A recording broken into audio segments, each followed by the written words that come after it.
Salut, salut, salut. J'improvise un petit live ce soir parce que j'ai découvert l'histoire de la femme qui a monté l'école du Perret. L'école du Perret, moi j'y suis passée j'ai fait ma mise à niveau là-bas. En fait, j'ai fait un an d'art appliqué là-bas et j'ai adoré. En fait, je voulais être styliste et j'ai regardé sa biographie. Donc, j'avais jamais eu la curiosité de savoir comment. Salut Lily. J'avais jamais eu la curiosité de savoir qui avait monté l'école du Perret. Donc j'ai regardé sa biographie parce que depuis 10 ans, donc là j'ai 38 ans, donc ça fait à peu près depuis 10 ans que j'ai le rêve de monter une école d'art comme du Perret et qui soit axée sur la couture et sur la sculpture. Je me demande pas pourquoi, j'en ai aucune idée. C'est un rêve que j'ai et pourtant je sais pas faire de sculpture, mais je trouve qu'il n'y a plus assez de sculpture en France. Et voilà. Donc je voulais te raconter un peu l'histoire de Élisa Lemonnier, cette femme incroyable. Donc je vais te lire ce qui se passe sur Wikipédia. Hein. Voilà, j'ai pas lu de livre, donc je suis pas assez pointue là-dessus. Mais je vais te parler de son histoire et ça marque vraiment, c'est sur le féminisme et tout. Enfin, c'est vraiment génial.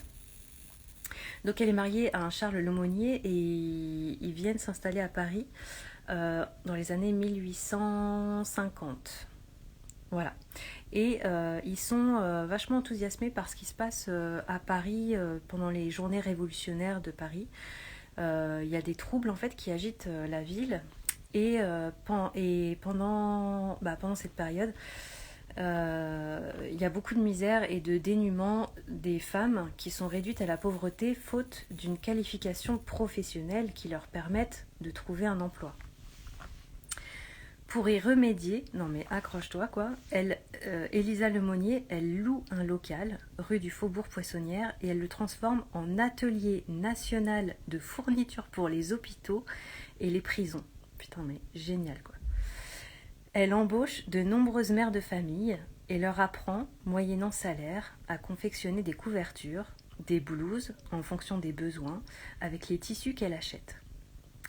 Elle envisage la création d'une société des travailleuses unies dans l'idée de permettre aux femmes de concilier obligations domestiques et maternelles et emploi salarié. Donc là, on est en 1850. Wouhouhou! Consternée par la maladresse de ses ouvrières, elle conçoit le projet de donner un véritable enseignement professionnel à des jeunes filles afin de leur permettre de gagner leur vie. Putain, mais ça déchire. En 1856, avec 18 amis, gros collectif, elle crée la Société de protection maternelle.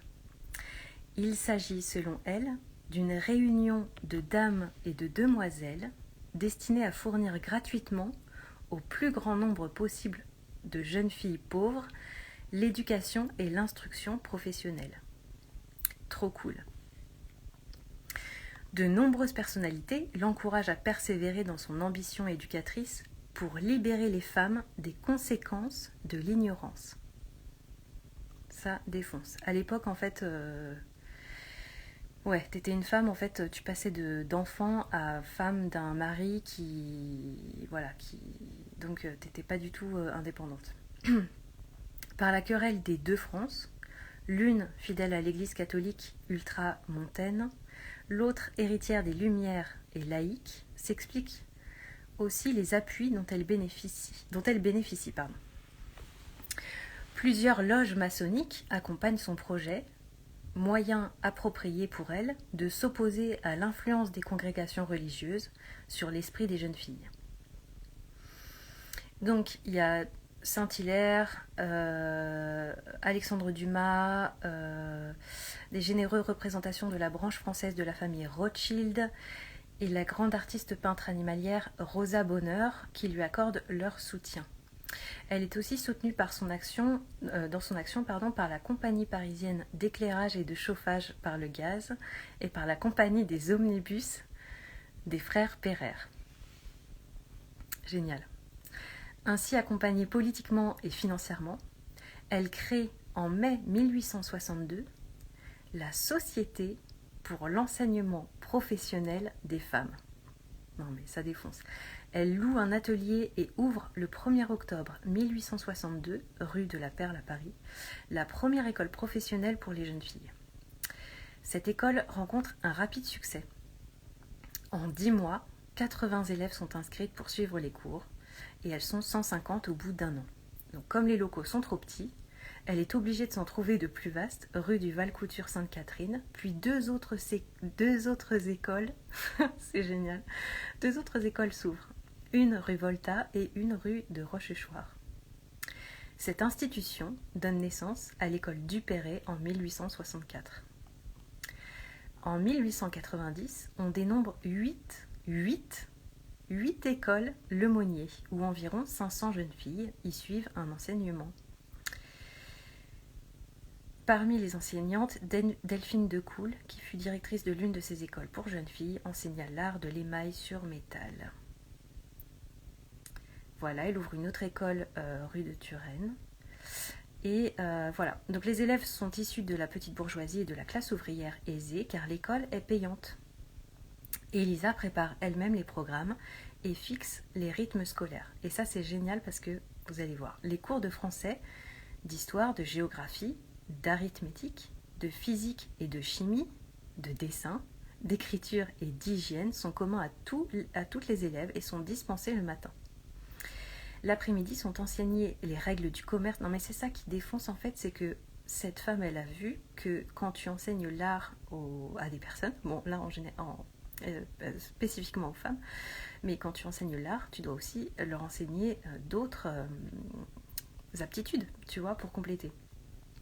Et notamment des aptitudes dans les règles du commerce, la tenue des livres de compte, donc de la compta, mais c'est tellement basique, mais c'est tellement génial, c'est ça qu'il faut faire. Le droit civil et commercial, donc du droit, putain, mais c'est la base. Moi, je trouve ça génial, je trouve que ça manque tellement aux enseignements artistiques actuels, c'est incroyable, et même en général. L'anglais, et voilà, il y a aussi des ateliers de couture, de confection, de dessin, de gravure sur bois, de peinture sur porcelaine et tout ce que tu veux. Donc voilà, la scolarité s'étale sur 3 ans, les familles participent au financement de l'école, il y a des bourses qui peuvent être accordées, voilà.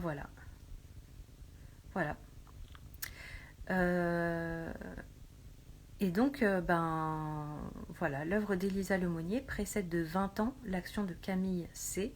et la loi qui instaurera les lycées de jeunes filles. Attends, c'est incroyable, elle a été précurseur de ouf.